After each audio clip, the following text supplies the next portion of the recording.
হঠাৎ ভীষণ পেটে ব্যথা শুরু হলো। ছেলে আমাকে নিয়ে রিকশায় করে ডাক্তারের কাছে যাচ্ছিল। রিকশাওয়ালা জিজ্ঞেস করল, ভাই, আপনার বউয়ের অসুখ কি খুব বেশি? খুব দ্রুত নিয়ে যাব। ছেলে আমাকে জড়িয়ে ধরে বলল, হ্যাঁ কাকা, খুব দ্রুত নিয়ে যান। আমি তার বুকে মাথা রেখে কাঁপছিলাম ব্যথায়। ডাক্তারের কাছ থেকে ফিরে আমি জিজ্ঞেস করলাম, রিকশাওয়ালাকে সংশোধন করনি কেন? সে আমার পাশে বসে বলল, কারণ যখন তুমি অসুস্থ হও আমার মনে হয় আমার স্ত্রী অসুস্থ। আমার চোখে পানি এলো। এই রিকশার সিটে তোমাকে জড়িয়ে ধরে যেভাবে ভয় পেয়েছি সেটা একজন ছেলের ভয় নাকি? তার হাত আমার হাতের উপর পড়ল। এটা একজন স্বামীর ভয়, যে তার স্ত্রীকে হারানোর ভয় পায়। রিকশার ঘণ্টির আওয়াজ এখনও কানে বাজছিল। আমি তোমাকে ভালোবাসি মা, তোমার যত্ন নিতে চাই স্বামী হিসেবে। বিয়ে করো আমাকে। গিয়ে এই গল্পটি সম্পূর্ণ শুনলে আপনাদের পানি অটোমেটিক বেরিয়ে যাবে। যত দ্রুত সম্ভব হাতের কাছে টিস্যু নিয়ে বসে পড়ো। বিছানার চাদর যেন নষ্ট না হয় সেটা সম্পূর্ণ খেয়াল রাখার অনুরোধ জানিয়ে গল্পটি এখন শুরু করব। তার আগে সর্বশেষ অনুরোধ, দয়া করে এমন পানি বের করার গল্প নিয়মিত শুনতে আমাদের চ্যানেলটি সকলেই সাবস্ক্রাইব করুন। ধন্যবাদ। হ্যালো বন্ধুরা, আমার নাম তানিয়া খান। আমার বয়স ৩৯ বছর। আমার স্বামীর নাম রাহুল খান, বয়স ৪২ বছর।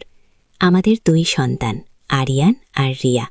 আরিয়ান ১৮ বছর বয়সী, কলেজে পড়ে। রিয়া ১০ বছর বয়সী, স্কুলে যায়। আজকের ঘটনাটা খুবই অদ্ভুত। আরিয়ান আমার কাছে এসে বলল, মা, তুমি কি জানো আমাদের পুরানো বাড়িতে একটা গোপন রুম আছে? আমি অবাক হয়ে তার দিকে তাকালাম। কী রকম গোপন রুম? সে আমার হাত ধরে বলল, আজ সকালে দাদাজানের পুরানো সিন্দুক পরিষ্কার করতে গিয়ে একটা পুরানো চাবি পেয়েছি। চাবিটা খুবই অদ্ভুত, কালো লোহার তৈরি, আর তাতে একটা রহস্যময় চিহ্ন খোদাই করা। আমার মনে পড়ল আমার শ্বশুর মশাই মারা যাওয়ার আগে একবার বলেছিলেন, তানিয়া, এই বাড়িতে অনেক রহস্য লুকানো আছে। যদি কখনো কিছু অদ্ভুত খুঁজে পাও, ভয় পেও না। কি তখন আমি তার কথাটাকে বুড়োদের বকবক ভেবেছিলাম। আরিয়ান আমাকে নিয়ে গেল আমাদের বাড়ির সবচেয়ে পুরানো অংশে। সেখানে একটা বড় আলমারি আছে। মা, এই আলমারির পিছনে একটা দেয়াল আছে, কিন্তু দেয়ালটা ফাঁপা শোনায়। সে আলমারিটা সরাতে লাগলো। আমিও তাকে সাহায্য করলাম। আলমারি সরানোর পর দেখলাম সত্যিই সেখানে একটা ছোট দরজা আছে। দরজাটা এতটাই ছোট যে একজনকে মাথা নিচু করে ঢুকতে হবে। আরিয়ান চাবিটা দরজার তালা লাগালো। ঠিক কি শব্দ করে তালাটা খুলে গেল। আমার হৃদস্পন্দন বেড়ে গেল। আরিয়ান, এটা কি ঠিক হচ্ছে? সে আমার দিকে তাকিয়ে বলল, মা, তুমি কি কৌতূহলীন? এত বছর পর আমরা এমন একটা রহস্য আবিষ্কার করলাম। আমরা দুজনে মিলে দরজা খুলে ভেতরে ঢুকলাম। টর্চের আলোতে দেখলাম এটা একটা ছোট রুম। রুমটা একদম পরিষ্কার, কোনো ধুলোবালি নেই। মনে হচ্ছে নিয়মিত কেউ এখানে আসে। রুমের মাঝখানে একটা টেবিল। টেবিলের ওপর অনেকগুলো বই এবং কিছু পুরানো কাগজপত্র। আরিয়ান একটা বই হাতে নিল। বইটার নাম রহস্যের খোঁজে। বইটা খুলে দেখল এটা দাদাজানের হাতে লেখা একটা ডায়েরি।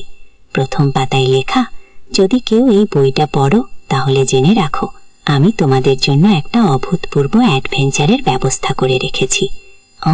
আমি বইটা নিয়ে পড়তে শুরু করলাম। দাদাজান লিখেছিলেন, আমার প্রিয় পরিবার, আমি জানতাম একদিন তোমরা এই গোপন রুমটা খুঁজে পাবে। এই রুমটা আমি তৈরি করেছিলাম আমার সবচেয়ে দামি জিনিসপত্র লুকিয়ে রাখার জন্য, কিন্তু সবচেয়ে দামি জিনিসটা হলো আমার লেখা একটা ট্রেজার হান্টের ম্যাপুক। আরিয়ান উত্তেজিত হয়ে বলল, মা, ট্রেজার হান্ট মানে আমাদের একটা গুপ্তধনের সন্ধান করতে হবে। আমি পরের পাতা পড়লাম। এই ট্রেজার হান্টটা শুধু আমাদের পরিবারের জন্য। প্রতিটি ধাঁধা সমাধান করলে তোমরা পরবর্তী সূত্র পাবে। শেষে তোমরা এমন একটা জিনিস পাবে যা আমাদের পরিবারের ইতিহাস বদলে দেবে। আমি আরিয়ানের দিকে তাকালাম। তার চোখে মুখে এক অদ্ভুত উত্তেজনা। মা, আমরা কি এই অ্যাডভেঞ্চারে যাব? আমি ভাবলাম, এত বছর পর এমন একটা রোমাঞ্চকর কিছু পেলাম। ঠিক আছে, কিন্তু আমরা দুজনে মিলে করব গো। দাদাজানের ডায়েরিতে প্রথম সূত্র লেখা ছিল, যেখানে সূর্য প্রথম আলো ফেলে সেখানে তোমরা দ্বিতীয় সূত্র পাবে, কিন্তু মনে রাখবে সূর্যের আলো শুধু একটা নির্দিষ্ট সময়েই সেই জায়গায় পৌঁছায়। ও, আরিয়ান বলল, মা, আমাদের বাড়ির কোন জায়গা সকালে প্রথম সূর্যের আলো পড়ে? আমি ভেবে বললাম, আমাদের ছাদের পূর্ব কোণায়। ও, পরের দিন সকালে আমরা দুজনে ছাদে গেলাম। সূর্য ওঠার সাথে সাথে ছাদের পূর্ব কোণায় একটা পুরানো ফুলের টবে আলো পড়ল। আরিয়ান টবটা সরাতেই দেখলাম নিচে একটা ছোট মেটাল বক্স। বক্সটা খুলে দেখলাম ভেতরে একটা কাগজ আর একটা কম্পাস। কাগজে লেখা, তোমরা ঠিক পথেই আছো। এবার কম্পাসটা নিয়ে উত্তর দিকে 100 কদম হাঁটো। যেখানে তোমাদের পা থামবে সেখানে মাটির নিচে তৃতীয় সূত্র পাবে। গো। আমরা কম্পাসটা নিয়ে উত্তর দিকে হাঁটতে শুরু করলাম। 100 কদম গুনে দেখলাম আমরা পৌঁছেছি আমাদের বাড়ির পিছনের বাগানে, একটা পুরানো আম গাছের নিচে। আরিয়ান মাটি খুঁড়তে শুরু করল। অল্প খুঁটে একটা প্লাস্টিকের ব্যাগ পেল। ব্যাগের ভেতরে একটা ছোট বোতল আর একটা চিঠি। চিঠিতে লেখা, এই বোতলে একটা বিশেষ কালি আছে, এই কালি দিয়ে লেখা কথা শুধু আগুনের তাপে দেখা যায়। তোমরা আমার পুরানো স্টাডি রুমে যাও, সেখানে আমার লেখার টেবিলের উপর একটা সাদা কাগজ পাবে। সেই কাগজটা আগুনের কাছে ধরলেই সব রহস্যের সমাধান পেয়ে যাবে। আমরা দৌড়ে বাসায় গিয়ে দাদাজানের স্টাডি রুমে ঢুকলাম। টেবিলের উপর সত্যিই একটা সাদা কাগজ পড়ে আছে। আরিয়ান কাগজটা নিয়ে রান্নাঘরে গেল। গ্যাসের আগুনের কাছে কাগজটা ধরতেই কাগজে লেখা ফুটে উঠল। কাগজে লেখা, আমার প্রিয় নাতি এবং বোমা, তোমরা সফলভাবে আমার সব ধাঁধা সমাধান করেছ। এবার তোমাদের আসল পুরস্কার দেওয়ার সময়। আমাদের বাড়ির ভিত্তিপ্রস্তরের নিচে আমি একটা বিশেষ জিনিস লুকিয়ে রেখেছি। গো। আমি আরিয়ানের দিকে তাকালাম। আমাদের বাড়ির ভিত্তিপ্রস্তর মানে? আরিয়ান বলল, মা, বাড়ি তৈরির সময় যে প্রথম পাথরটা বসানো হয়েছিল। ও, আমরা বাড়ির সবচেয়ে পুরানো অংশে গেলাম।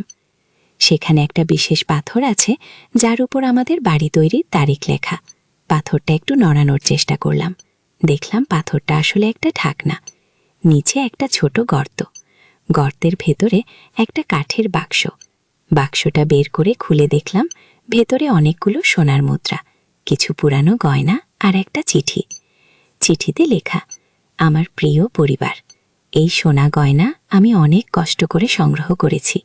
এগুলো তোমাদের কঠিন সময় কাজে আসবে, কিন্তু সবচেয়ে বড় উপহার হলো আমি তোমাদের মধ্যে একটা নতুন বন্ধন তৈরি করে দিলাম। তানিয়া এবং আরিয়ান, তোমরা একসাথেই অ্যাডভেঞ্চার করতে গিয়ে একে অপরকে আরও ভালোভাবে বুঝেছ। সত্যি, এই 2 দিনে আরিয়ানের সাথে আমার সম্পর্ক অনেক গভীর হয়েছে। আমরা একসাথে সমস্যার সমাধান করেছি, একসাথে রোমাঞ্চ অনুভব করেছি। আরিয়ান আমার দিকে তাকিয়ে বলল, মা, দাদাজান কি দারুণ একটা উপহার দিয়ে গেছেন। আমি তাকে জড়িয়ে ধরে বললাম, হ্যাঁ, তিনি আমাদের শিখিয়ে দিয়েছেন যে পরিবারের সবচেয়ে বড় সম্পদ হলো একে অপরের প্রতি বিশ্বাস এবং ভালোবাসা। কুচি শেষে দাদাজান আরও লিখেছিলেন, এই ট্রেজার হান্ট শুধু তোমাদের জন্যই নয়, তোমাদের পরবর্তী প্রজন্মের হবে। রিয়া যখন বড় হবে তখন তাকেও এই রহস্যের অংশীদার করুক। সেই সন্ধ্যায় যখন রাহুল অফিস থেকে ফিরল, আমরা তাকে সবকিছু বললাম। রাহুল অবাক হয়ে বলল, বাবা, কি দারুণ প্ল্যান করে রেখেছিলেন। রিয়া স্কুল থেকে ফিরে আমাদের গল্প শুনে খুব উত্তেজিত হয়ে গেল। মা, আমি কখনোই গোপন রুমটা দেখতে পারব? আমরা সবাই মিলে সেই গোপন রুমে গেলাম। রিয়া সবকিছু দেখে বলল, এটা একটা সিনেমার মতো। রাহুল দাদাজানের ডায়েরি পড়তে লাগল। ডায়েরির পরের পাতায় আরও অনেক ধাঁধা এবং অ্যাডভেঞ্চারের পরিকল্পনা লেখা আছে। দাদাজান লিখেছিলেন, এই প্রথম অ্যাডভেঞ্চার শুধু শুরু। আমি তোমাদের জন্য মোট 7টি ভিন্ন ভিন্ন ট্রেজার হান্টের ব্যবস্থা করে রেখেছি। প্রতিটি হান্ট তোমাদের পরিবারের নতুন একটি রহস্য উন্মোচন করবে। রিয়া হাততালি দিয়ে বলল, মানে, আমাদের আরও 6টা অ্যাডভেঞ্চার বাকি আছে। আরিয়ান বলল, পরের হান্টটা কবে শুরু করব? রাহুল হেসে বলল, আগে এই হান্টের উত্তেজনা কমুক, কিন্তু আমার মনে হচ্ছিল দাদাজান শুধু আমাদের বিনোদনের জন্য এই ব্যবস্থা করেননি, তিনি আমাদের পরিবারকে আরও শক্তিশালী করে তুলতে চেয়েছিলেন। আরিয়ান এখন আমার সাথে সবকিছু শেয়ার করে। আগে সে শুধু তার বন্ধুদের সাথেই সময় কাটাত। সেই রাতে খাওয়ার টেবিলে আমরা সবাই দাদাজানের কথা বলছিলাম। রিয়া বলল, দাদাজান যদি এখনও থাকতেন তাহলে আমি তাকে অনেক ধন্যবাদ দিতাম। রাহুল বলল, তিনি আমাদের মধ্যেই আছেন, তার ভালোবাসা এবং পরিকল্পনার মধ্যে। কি? পরের কয়েক সপ্তাহে আমরা দাদাজানের সব লেখা পড়লাম। তিনি আমাদের পরিবারের ইতিহাস লিখে রেখেছিলেন, আমাদের পূর্বপুরুষেরা কিভাবে এই এলাকায় এসেছিলেন, কি কি কষ্ট করে এই বাড়িটা তৈরি করেছিলেন, সবকিছুর বিস্তারিত বিবরণ। আরিয়ান দাদাজানের লেখা পড়ে বলল, মা, আমি জানতামই না আমাদের পরিবারের এত গৌরব ইতিহাস আছে। আমি বললাম, এটাই দাদাজানের আসল উদ্দেশ্য ছিল। তিনি চেয়েছিলেন আমরা আমাদের শেখ সম্পর্কে জানি কি। দাদাজানের পরিকল্পনা অনুযায়ী পরের ট্রেজার হান্ট শুরু করার জন্য আমাদের অপেক্ষা করতে হবে আরও 3 মাস। তিনি লিখেছিলেন, প্রতিটি অ্যাডভেঞ্চারের মধ্যে বিরতি জরুরি, যাতে তোমরা আগের অভিজ্ঞতা থেকে শিক্ষা নিতে পারো। এই 3 মাসে আমাদের পরিবার অনেক পরিবর্তন হয়েছে। আমরা এখন সন্ধ্যায় একসাথে বসে দাদাজানের ডায়েরি পড়ি। রিয়া এবং আরিয়ান এখন আমাদের সাথে অনেক বেশি সময় কাটায়। আমি এবং রাহুল দাদাজানের লেখা পরিকল্পনা অনুযায়ী আমাদের ভবিষ্যৎ অ্যাডভেঞ্চারের প্রস্তুতি নিচ্ছু। দাদাজান তার চূড়ান্ত চিঠিতে লিখেছিলেন, আমার প্রিয় পরিবার, আমি তোমাদের জন্য যেসব অ্যাডভেঞ্চার রেখে গেছি সেগুলো শুধু খেলা নয়, এগুলো তোমাদের জীবনের বিভিন্ন সমস্যার সমাধান শেখাবে। তোমরা যখন কোনো কঠিন পরিস্থিতির মুখোমুখি হবে তখন এই অভিজ্ঞতাগুলো তোমাদের সাহায্য করবে। আজ পর্যন্ত আমার জীবনের সবচেয়ে রোমাঞ্চকর অভিজ্ঞতা এই ট্রেজার হান্ট। আরিয়ানের সাথে আমার সম্পর্ক এখন শুধু মা ছেলের নয়, আমরা একে অপরের বন্ধু হয়ে উঠেছি। রিয়া আমাদের পরবর্তী অ্যাডভেঞ্চারের জন্য প্রতিদিন গুনতি করছে। দাদাজানের এই উপহার আমাদের পরিবারকে আরও ঐক্যবদ্ধ করেছে। আমরা এখন বুঝতে পেরেছি, পারিবারিক বন্ধন শুধু রক্তের সম্পর্ক নয়, এটা একসাথে কাটানোর সময় একে অপরকে বিশ্বাস করা এবং সব ধরনের পরিস্থিতিতে একসাথে থাকার মধ্যেই তৈরি হয়। আমি প্রতিদিন দাদাজানকে মনে মনে ধন্যবাদ দিই। তিনি শুধু আমাদের অর্থ সম্পদ দিয়ে যাননি, আমাদের দিয়ে গেছেন অমূল্য স্মৃতি এবং একটি শক্তিশালী পারিবারিক বন্ধন।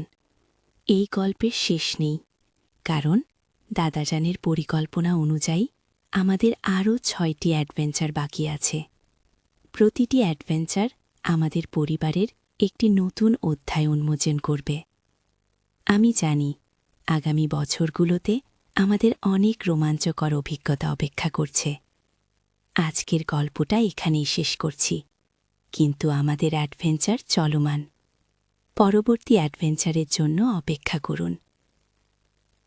3 মাস পর, যেদিন আমাদের দ্বিতীয় ট্রেজার হান্ট শুরু হওয়ার কথা, সেদিন সকালে আরিয়ান আমাদের ডেকে বলল, মা, আজকে দাদাজানের ডায়েরিতে নতুন একটা পাতা এসেছে। খুব অবাক হয়ে বললাম, সেটা কিভাবে সম্ভব? আরিয়ান বলল, আমিও জানি না, কিন্তু গতকাল যেখানে ডায়েরি শেষ হয়েছিল আজ সেখানে নতুন লেখা গো। আমরা দৌড়ে গোপন রুমে গেলাম।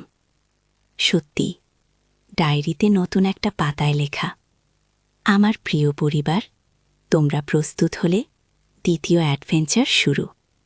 এবার তোমাদের সাথে যোগ দেবে রিয়া। এই হান্টে তোমরা আমাদের পরিবারের সবচেয়ে বড় রহস্য আবিষ্কার করবে। রিয়া খুশিতে লাফাতে লাগল, মা, এবার আমিও যেতে পারব। আরিয়ান বলল, কিন্তু এই নতুন লেখাইল কিভাবে? আমি ডায়েরিটা ভালো করে দেখলাম। লেখাটা দাদাজানের হাতের লেখার মতোই, কিন্তু কালি একটু ভিন্ন। তখনই আমার মনে পড়ল, দাদাজান বলেছিলেন তিনি বিশেষ কালি ব্যবহার করতেন। হয়তো তিনি এমনভাবে লিখেছিলেন যে নির্দিষ্ট সময়ে লেখাটা প্রকাশ পায়। নতুন পাতায় লেখা, প্রথম সূত্র, যেখানে চাঁদের আলো প্রথম পড়ে সেখানে তোমরা একটি বিশেষ চিহ্ন পাবে, কিন্তু মনে রাখবে পূর্ণিমার রাতেই শুধু সেই চিহ্ন দেখা যায়। আমি ক্যালেন্ডার দেখলাম, আজই পূর্ণিমা। রাহুল অফিস থেকে এসে আমাদের উত্তেজনা দেখে বলল, আবার কি হয়েছে? আমরা তাকে সব বললাম। সে হেসে বলল, বাবা সত্যিই অসাধারণ পরিকল্পনা করে রেখেছিলেন। সেই রাতে পূর্ণিমার চাঁদের আলোতে আমরা সবাই বাড়ির বিভিন্ন জায়গায় খোঁজ করতে লাগলাম।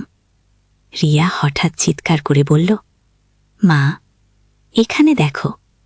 সে আমাদের বাড়ির দেয়ালে একটা জায়গার দিকে ইশারা করল। চাঁদের আলোতে দেয়ালে একটা তীরের চিহ্ন দেখা যাচ্ছে। আরিয়ান বলল, এটা সম্ভবত ফসফরাস দিয়ে আঁকা, তাই অন্ধকারে জ্বলছে। তীরটা উত্তর পূর্ব দিকে ইশারা করছে। আমরা তীরের দিক অনুসরণ করে হাঁটতে শুরু করলাম। প্রায় 200 মিটার হেঁটে আমরা পৌঁছলাম একটা পুরানো কূপের কাছে। কূপটা অনেক দিন ধরে ব্যবহার হয় না। রাহুল টর্চের আলো কূপের ভেতরে ফেলতেই দেখলাম কূপের দেয়ালে একটা ছোট ছুরি ঝুলানো। আরিয়ান দড়ি নিয়ে কূপে নামল। ছুরিটা তুলে এনে দেখলাম ভেতরে একটা ছোট বাক্স এবং একটা চিঠি। চিঠিতে লেখা, তোমরা ঠিক পথে এগিয়ে চলেছ। এবার এই বাক্সে যা আছে তা দিয়ে তোমাদের পরবর্তী গন্তব্য খুঁজে বের করতে হবে। বাক্স খুলে দেখলাম ভেতরে একটা পুরানো আয়না এবং একটা মোমবাতি। রিয়া বলল, এগুলো দিয়ে কি করতে হবে? আমি চিঠির বাকি অংশ পড়লাম। আয়নাটা চাঁদের আলোর দিকে তাক করো, আর মোমবাতি জ্বালিয়ে আয়নার পাশে রাখো। তাহলে তোমরা একটি বিশেষ প্রতিফলন দেখতে পাবে। কি? আমরা আয়নাটা চাঁদের দিকে তাক করলাম এবং মোমবাতি জ্বালালাম। আয়নায় চাঁদের আলো এবং মোমবাতির আলো মিলে একটা অদ্ভুত ছায়া তৈরি হল।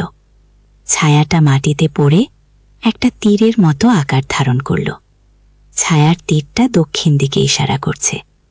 আমরা সেই দিকে হাঁটতে শুরু করলাম। প্রায় 300 মিটার হেঁটে পৌঁছলাম আমাদের গ্রামের পুরানো মসজিদের কাছে।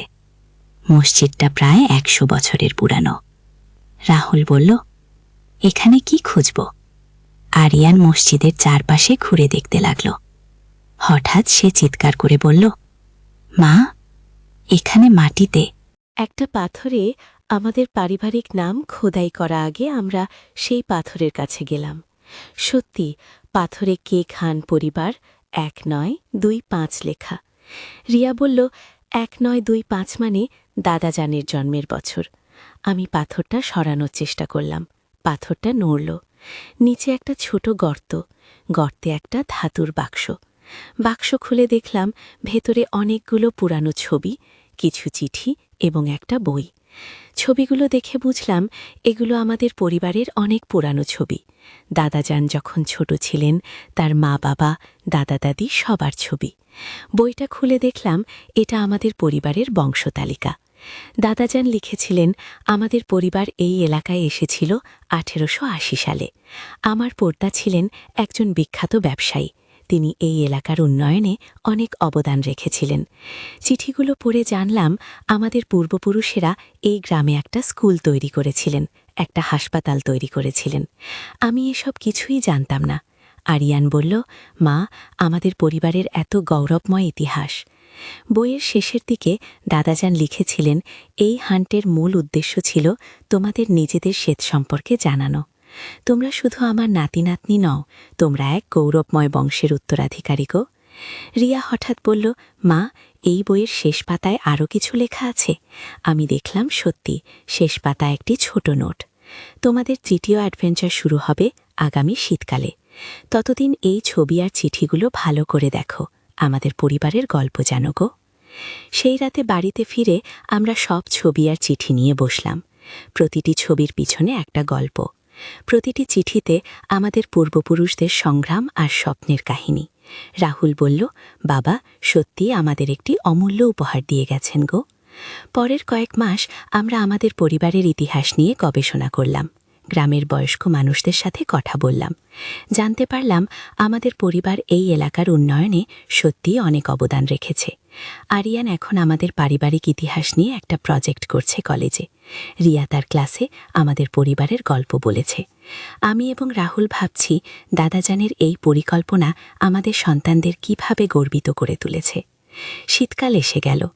একদিন সকালে আরিয়ান দৌড়ে এসে বলল, মা, দাদাজানের ডায়েরিতে আবার নতুন লেখা এসেছে।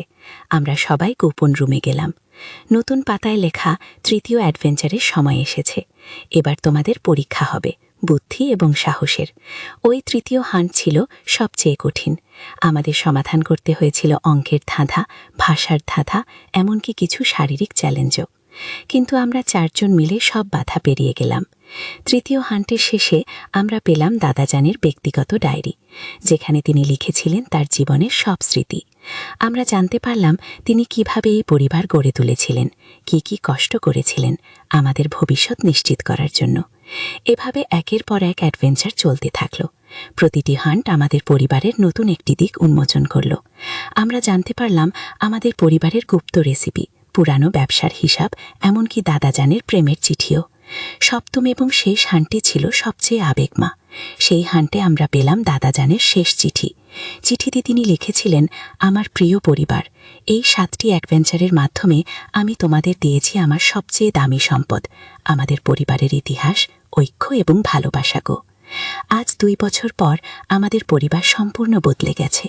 আমরা এখন একে অপরকে আরও ভালো করে বুঝি, আমাদের পূর্বপুরুষদের সম্মান করি এবং পরবর্তী প্রজন্মের জন্য একটি শক্তিশালী ভিত্তি তৈরি করেছি। দাদাজানের এই অভিনব উপহার আমাদের শিখিয়েছে যে পারিবারিক বন্ধন শুধু রক্তের সম্পর্ক নয়, এটি একসাথে কাটানো মুহূর্ত, একে অপরের প্রতি বিশ্বাস এবং পরস্পরকে সাহায্য করার মানসিকতার মধ্যেই তৈরি হয়। আমি প্রতিদিন আল্লাহর কাছে কৃতজ্ঞতা প্রকাশ করি এই অসাধারণ পরিবার এবং দাদাজানের এই অমূল্য উপহারের জন্য। আমাদের এই অ্যাডভেঞ্চার শেষ হয়েছে, কিন্তু আমাদের পারিবারিক ভালোবাসার গল্প চলবে প্রজন্মের পর প্রজন্ম ধরে।